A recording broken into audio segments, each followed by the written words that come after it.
आप सभी का स्वागत है मेरे चैनल में चिराग एस्ट्रोलॉजी। और हम आज एक नया चैप्टर शुरू कर रहे हैं, राहु की महादशा, जिसका बहुत लोगों ने मैसेज किया है, मेल किया है कि राहु के बारे में बताए, राहु की दशा के बारे में बताए। सो राहु की दशा बहुत इंपॉर्टेंट होती है। मतलब हर ग्रह की दशा इंपॉर्टेंट होती है।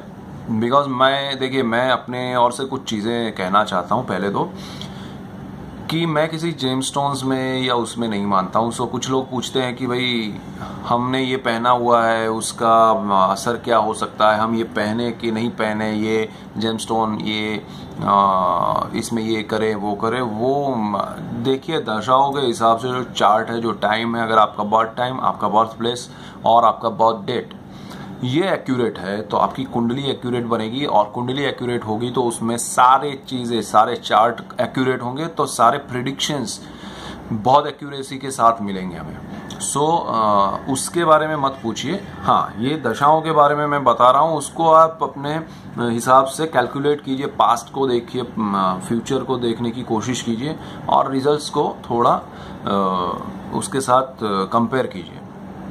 सो लेट्स गो ऑन राहु महादशा। राहु की दशा बहुत इंपॉर्टेंट है, हर दशा इंपॉर्टेंट है। जैसे मैंने पहले बोला कि कोई भी ग्रह अगर आपकी कुंडली में अच्छा है, अच्छी पोजीशन में, अच्छी डिग्री में है, अच्छे कॉम्बिनेशन में है, अच्छे ग्रहों की दृष्टि में है, अच्छे ग्रहों के ऊपर दृष्टि कर रहा है, अच्छे स्थान में है, नवमांश में भी अच्छा है, तो वो ग्रह की दशा बहुत इंपॉर्टेंट हो जाती है हमारी लाइफ में।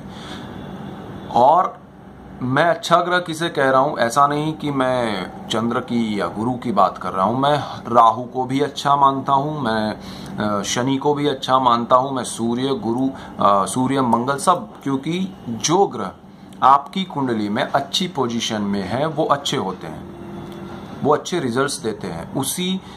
उन्हीं ग्रहों को अगर दूसरों की कुंडली में नहीं, अच्छी पोजीशन में नहीं है, तो वो उनके लिए अच्छे नहीं है। सो आप जनरली बात नहीं कर सकते कि राहु बुरा होता है। जैसे एक इंसान दूसरे इंसान के लिए अच्छा होता है, तो तीसरे के लिए वो अच्छा नहीं होता है, चौथे के लिए शायद उसका कोई मायने नहीं रखता है। सो सोच आपके लिए अलग अलग लोगों की अलग अलग है, ठीक है।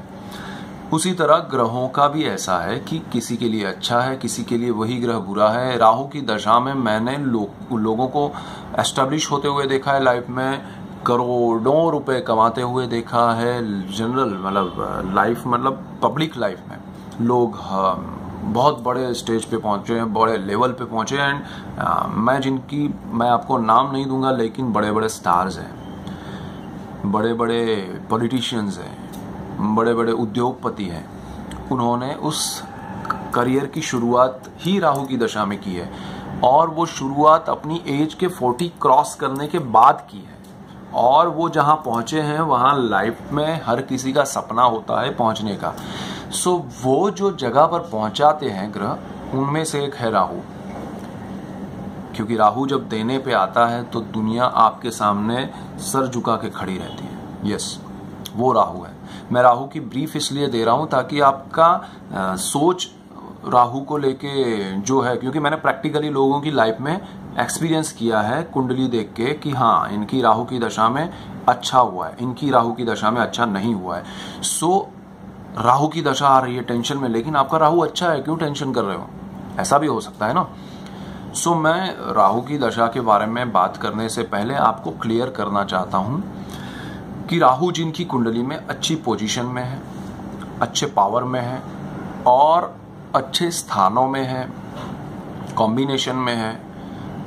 और देखिए, हर ग्रह का देने का वक्त जो होता है ना, वो भी डिसाइड किया हुआ है कि कौन सा ग्रह कौन से समय में। जैसे मंगल है तो 28 इयर्स के आसपास उसका पीरियड आता है देने का, वो उस वक्त में ज्यादा इफेक्टिव होता है। जब आपकी एज का 28 चल रहा हो और उसमें मंगल की दशा चल रही हो, तो वो उस टाइम पे ज्यादा आपको कुछ देता है। प्रत्यांतर में भी हो तो भी, आंतर दशा में हो तो भी। उसी तरह राहु का भी एक टाइम है। दशा में अगर शुरू में आ गया आपकी लाइफ में, बिफोर मतलब आपका बॉर्न जब हुआ, जन्म जब हुआ, उस दशा में राहु है, तो वो उतना इफेक्टिव नहीं होता है आपको कुछ अच्छा देने। अच्छी पोजीशन में है बट दशा उसकी जल्दी आ गई। तो उस तरह से अगर राहु की दशा आपके 38 से शुरू हो रही है, 39 से शुरू हो रही है। इवन मैं ये कहूँगा कि उसकी दशा जो है वो बहुत लंबी होती है, 18 साल की होती है, 18 ईयर्स। तो 18 ईयर्स में अगर वो ईयर्स आपकी एज के 40, 41, 42 ये 3 साल अगर आपके आ रहे हैं उसकी दशा में, और उसके बाद भी 2-4 साल भी बच रहे हैं उस 18 ईयर्स में से, टोटल उसकी जो 18 ईयर्स की दशा है उसमें से आपकी एज के 40, 41, 42 उस दशा के बीच में आ जाते हैं, तो आपके लिए वो पीरियड गोल्डन पीरियड होगा। और उसमें राहु की पोजीशन अगर अच्छी रही तो वो माइंड ब्लोइंग है, वो आपको जबरदस्त सब कुछ देगा। लेकिन अगर उसकी पोजीशन अच्छी नहीं भी रही तो भी ये समय है कि मैं लोगों को दूंगा चाहे कुछ भी हो, ये उसका नेचर रहता है। सो वो उसका पॉजिटिव टाइमिंग होता है। आपकी एज का 40, 41, 42 में उसका वो सबसे ज़्यादा स्ट्रॉन्ग पॉजिटिव इफेक्ट होता है कि वो आपको कुछ देने की, मतलब मैंने बहुत सताया, अगर नहीं अच्छा है उसकी बात कर रहा हूँ, मैंने बहुत सताया इस इंसान को, लेकिन ये टाइम में मैं किसी को सताऊंगा नहीं, क्योंकि इसमें मैं दाता हूँ, वो कर्ण बन जाता है। एंड वो आपको सब कुछ देता है, बिजनेस देता है, गाड़ी देता है, बंगला देता है, जॉब देता है, पब्लिक लाइफ भी देता है, एंड बहुत स्ट्रांगली आपको सबसे आगे ले जाकर पुट करता है, रखता है आपको। सो ये राहु है। सो उसकी दशा कैसे समय में, किस स्थान में, कुंडली में कैसे ग्रहों के साथ कैसे इफेक्ट देगी, उस पर हम बात करेंगे 1 by 1 और बहुत डिटेल में अच्छे से शांति से बात करेंगे ताकि हम समझ सकें।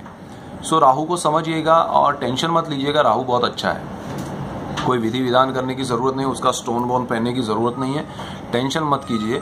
राहु के बारे में हम अच्छी और ज़रूरी जो एक्सपीरियंस वाली बातें हैं मैं उसकी बात कर रहा हूँ, ये नहीं कि मैं आपको ऐसे ही अच्छी अच्छी बातें करूँ। मैंने जो एक्सपीरियंस किया है वो हिसाब से मैं आपको जो चीज़ें मुझे लगी है राहु के हिसाब से, उसकी दशा के हिसाब से, वो मैं बताता जाऊंगा। सो कीप वॉचिंग चिराग एस्ट्रोलॉजी, और हम राहु पे 1 by 1 एक एक स्थान के हिसाब से जाएंगे। So keep watching Chirag astrology. तब तक के लिए goodbye, thank you. Rahu को समझ लीजिएगा। Thank you.